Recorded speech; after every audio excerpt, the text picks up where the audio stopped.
Hello friends. BEd versus BTC विवाद बहुत आगे बढ़ गया है और ये एक बहुत ही क्रिटिकल कंडीशन है इस समय की। इस सिचुएशन में हम सबको क्या करना चाहिए, बहुत ध्यान से सोचना। देखो, इस समय पे जो है वीडियो की भरमार आ चुकी है। कोई लोग कुछ वीडियो बना रहे हैं, कोई कुछ वीडियो बना रहा है। बीएड वर्सेस बीटीसी, एमएचआरडी लाएगी अध्यादेश, ये सब बात है कि ये कर देंगे वो कर देंगे।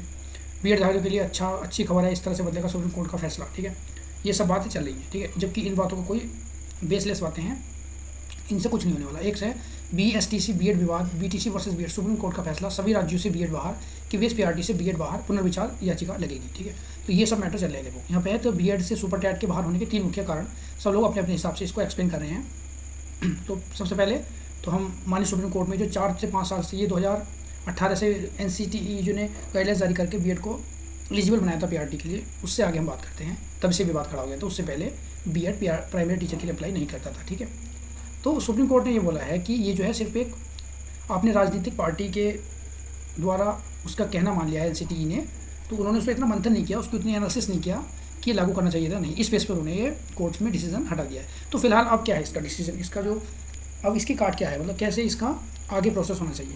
देखो, ये लिख रहा है कि बीएड वर्सेस बीटीसी, ट्विटर पर बीएड धारियों का फूटा गुस्सा, पीआरटी में शामिल होना है तो जल्दी कर दो ये काम। ठीक है, तो इन काम से वैसे कुछ नहीं होने वाला, मेन काम तो यही है। अब हमको क्या करना चाहिए, हमें सरकार, अपने स्टेट जो गवर्नमेंट है, स्टेट गवर्नमेंट से हमको ये रिक्वेस्ट करनी चाहिए सबको कि जो बीएड वाले बच्चे हैं पीआरटी में, स्टेट में तो एलिजिबल रहेंगे, ऐसा करना चाहिए। क्योंकि शिक्षा जो है वो संवर्ती सूची का विषय है। संवर्ती सूची में केंद्र और राज्य दोनों कानून बना सकते हैं, और चूँकि सुप्रीम कोर्ट का डिसीजन है, ऐसी कोई चलती फिरती बात तो है नहीं कि कोई भी कुछ भी कर देगा। ठीक है, तो उसमें हमें क्या करना चाहिए, हम सरकार से ये सरकार से अपील करनी चाहिए कि आप ऐसा करें कि सर, हमें जो राज्य सरकारें होती है उसमें तो बीएड को हमको एलिजिबल बनाना पड़ेगा आपको। ठीक है, जो राज्य सरकारें हैं उसमें तो बीएड को एलिजिबल बना लो। सेंट्रल गवर्नमेंट की जो वैकेंसी है उनमें बीएड को मत बनाओ पीआरटी में। ठीक है, या ब्रिज कोर्स पहले ही करा के रख दिया जाए, एक बात तो ये हो सकती है। दूसरी बात क्या है, ब्रिज कोर्स पहले ही करा दो कि मैटर ही खत्म हो जाए, उसको बीएड एंड बीटीसी कर दो, और बीटीसी वालों को भी 6 महीने का ब्रिज कोर्स करा के बीएड की इक्वल कर दो। ठीक है, अब इसका ये सोल्यूशन निकलना है कि बीएड और बीटीसी की डिग्री को एक कर दिया जाए 6 महीने के कोर्स करा के, ये इसका एक सोल्यूशन है।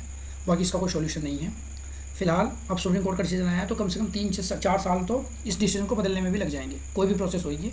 केंद्र सरकार हाल ही में काफ़ी सारे डिसीजन सुप्रीम कोर्ट के बदल चुकी है, जिसमें केंद्र सरकार का भी हाल ही में दिल्ली गवर्नमेंट का जो ऑर्डर था उस पर भी सरकार ने अध्यादेश लाकर उसको चेंज किया है। तो लगातार सरकार पर भी तो बहुत लोड है, इस तरह से वो ज़्यादा डिसीजन भी तो नहीं बदल सकती जल्दी से आगे, तो इसलिए हमको देखना पड़ेगा। तो ये बात सुन के ही रोंगटे खड़े हो जा रहे हैं कि यार बताओ उन बीएड वाले बच्चों को क्या होगा जिन्होंने ये सोच के किया था कि प्राइमरी के लिए एलिजिबल हो जाएंगे। ठीक है, अब हो सकता है कि पब्लिसिटी स्टंट हम इसलिए बोल रहे हैं क्योंकि अब ऐसा है ना कि बच्चे जो है, पहले बच्चे बीएड कम कर रहे थे, बीटीसी ज़्यादा कर रहे थे ना।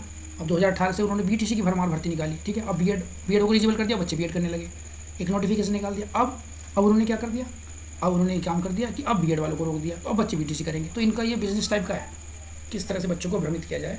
ठीक है, इनकी किसी के साथ सहानुभूति नहीं होती है, पॉलिसी मेकर्स होते हैं, ये नहीं देखते किसी का भला बुरा। भाई इनको तो अपनी पॉलिसी बनाने से मतलब होता है। ठीक है, सुप्रीम कोर्ट के बारे में, फैसले के बारे में हम कुछ नहीं बोल सकते। भाई सुप्रीम कोर्ट में बहुत ही ज़्यादा सीनियर जजेस बैठते हैं, उनको बहुत एक्सपीरियंस होता है, तो उनके बारे में तो हम बोलने में कुछ अधिकार नहीं है। लेकिन ये पॉलिसी जो मेकर है, जैसे एनसीटीई है, इनसे मैं रिक्वेस्ट है कि प्लीज़ कोई भी ऑर्डर ऐसा ना निकालें इससे मैटर गड़बड़ होता चला जा रहा हो। ठीक है, तो अब इसका सोल्यूशन यही है कि स्टेट में जो राज्य सरकारें हैं उनको तो इसको लागू कर देना चाहिए बीएड को प्राइमरी में, जबकि केंद्र की सरकार की जो भर्ती है, जैसे केंद्रीय विद्यालय की भर्ती है या यूटी यूनियन टेरिटरी की भर्ती है, इनमें बीएड को प्राइमरी में एलिजिबल नहीं किया जाए, राज्य में कर दिया जाए। जैसे बिहार की भर्ती है हाल ही में, बिहार में कर दिया जाए, और जैसे यूपी की उसमें कर दिया जाए। ठीक है, तो इसमें राज्य संवर्ती सूची है तो राज्य पे कोई क्लेम भी नहीं कर पाएगा।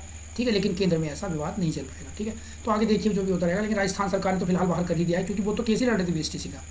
वो राजस्थान में जो बीटीसी है, हमारे यहाँ पर डीएल होता है उत्तर प्रदेश में, राजस्थान उसको बीएसटीसी कहते हैं। बीटीसी क्या होता है, बीटीसी तो होता है कि बेसिक टीचिंग सर्टिफिकेट। ठीक है, और इसको जेबीटी भी बोलते हैं, कहीं पर जूनियर बेसिक टीचर बोलते हैं। ठीक है, और कहीं पे डीएड बोलते हैं, डिप्लोमा इन एलिमेंट्री एजुकेशन होते हैं। तो ये सब डिप्लोमाज हैं। ठीक है, जो कि बीएड एक डिग्री है, उसकी वैल्यू अलग होती है। सुप्रीम कोर्ट में वैसे डिसीजन लिखा हुआ है कि बीएड जो है वो हायर एजुकेशन के लिए, मतलब कि जो ज़्यादा एलिजिबल होते हैं वो उतना ट्रेन नहीं होते, मतलब कि उतने ट्रेन नहीं होते कि छोटे बच्चों को पढ़ाने के लिए। ठीक है, क्वालिटी एजुकेशन की बात जो है वहाँ पे क्वालिटी एजुकेशन को के साथ हम बिल्कुल भी हम कमर्शिएट नहीं कर सकते उसको। ठीक है, तो मेन मैटर ये क्वालिटी एजुकेशन पर ही डिपेंड रहा है। तो ये रही है मेन बात। तो अब देखिए आगे क्या होता है, लेकिन इसका सोल्यूशन यही है कि राज्य सरकारें इसको कर सकती हैं, और केंद्र सरकार में बीएड को बाहर कर दो, राज्य में अंदर ले लो। ठीक है, क्योंकि राज्य सरकार तो अपनी संपत्ति सूची में, उसको तो वोट बैंक देखना है, लेकिन केंद्र सरकार का हिसाब अलग होता है। ठीक है, बीएड करे बंदे हैं भी करोड़ों बच्चे। ठीक है, 1 करोड़ बच्चे बता रहे हैं न्यूज़ में, तो बताओ 1 करोड़ बच्चे तो बहुत इफेक्ट करते हैं मैटर को। ठीक है, तो देखो सरकार रिस्क लेना चाहिए, लेकिन सुप्रीम कोर्ट का डिसीजन है। हाई कोर्ट का होता तो एक बार को देखा जाता। सुप्रीम कोर्ट तो बहुत ही माननीय जजेस बैठते हैं भाई, उनके डिसीजन, उन्होंने अगर कोई डिसीजन दिया तो बहुत सोच कर ही दिया होगा, ठीक है, उनके डिसीजन पे कोई उंगली नहीं उठा सकता, ठीक है। चलिए फिर आगे देखते हैं जो भी होता है। ओके फ्रेंड्स, अगर आपको अच्छा लगे तो ये शेयर करें, ये सजेशन शेयर करें मेरा, ठीक है, ज़्यादा से ज़्यादा लोगों पे पहुँचे, स्टेट गवर्नमेंट पे पहुँचे। ये आसान उपाय है, इससे ज़्यादा कुछ और करेंगे तो मैटर क्रिटिकल हो जाएगा बहुत ज़्यादा, क्योंकि सरकार हाल ही में बहुत रिस्क ले चुकी है, 2-3 बार सुप्रीम कोर्ट के डिसीजन को बदला जा चुका है। उससे पहले मध्य प्रदेश में जब सुप्रीम कोर्ट ने SC/ST एक्ट कैंसिल किया था, सरकार ने अध्यादेश लागू किया था। दूसरा, जब दिल्ली सरकार का ऑर्डिनेंस ये वाला पास किया था, अब इसे भी दिल्ली सरकार की पावर वापस खींच ली, केंद्र के अंदर डाल दिए। तो अब ये तीसरा मैटर है, अगर ऐसा करेगा तो सुप्रीम कोर्ट उस पर भी एक्शन ले सकता है, ठीक है। हाल ही में एक मणिपुर का केस हुआ था, उसमें भी सुप्रीम कोर्ट बहुत गुस्सा हुआ है सरकार से, ठीक है। तो ये सब केसेस हैं। चलिए देखते हैं फिर क्या होता है। Okay friends.